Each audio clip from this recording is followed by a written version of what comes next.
He's a philosopher, psychologist, social worker and friend. On this occasion, Rudy, as mentor, posed a question to me. What does it mean to a tree to die? It was summer in South Germany and I was about to go for a walk in the nearby woods. Rudy is a deep thinker, a profoundly spiritual man who poses Socratic questions as a way of provoking insight, so I took his questions seriously. As I walked through the trees, I thought about consciousness and meaning. The trees don't possess consciousness, therefore it makes no sense to ask what it means to a tree to live or die. So I returned and reported back to him. He was gardening and looked up at me, trowel in hand. Did you find the answer? I replied confidently, yes, the answer is nothing. I could see by the look on his face, in his eyes, that I was missing something. He responded simply, are you sure? I returned to the woods a second time and thought further. What was it I was missing? Perhaps he thought I was being too certain, too confident in how I replied. So I returned and tried to sound more open-minded, more tentative. Probably nothing. He gave me that same look.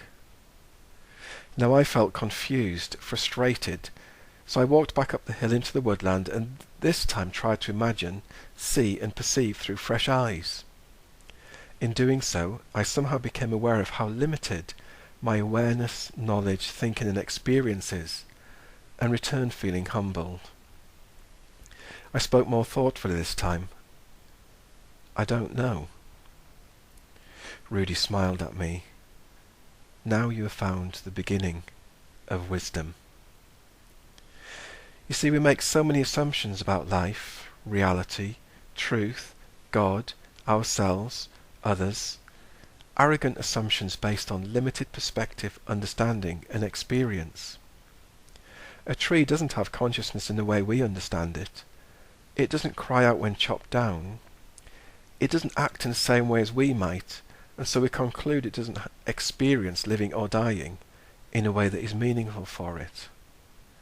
But how can we really know that? How can we really know how a tree experiences being in the world? What if a tree has a form of awareness that is alien and unknown to us? It's not just about trees. It's about holding our presuppositions, ideas, and constructs lightly. It's about delving deeply into our not knowing. It's about rediscovering wonder, curiosity, possibility, imagination. At this point, Rudy introduced me to Plato's cave. In this story, Socrates describes a group of people who have lived chained to the wall of a cave, all of their lives facing a blank wall. The people watch shadows projected on the wall by things passing in front of a fire behind them, and begin to ascribe forms to these shadows. According to Socrates, the shadows are as close as the prisoners get to viewing reality. He then explains how the philosopher is like a prisoner who is freed from the cave and comes to know and understand that the shadows on the wall do not make up reality at all, as he can perceive the true form of reality rather than the mere shadows seen by the prisoners. This conversation, this encounter and experience has always stayed with me.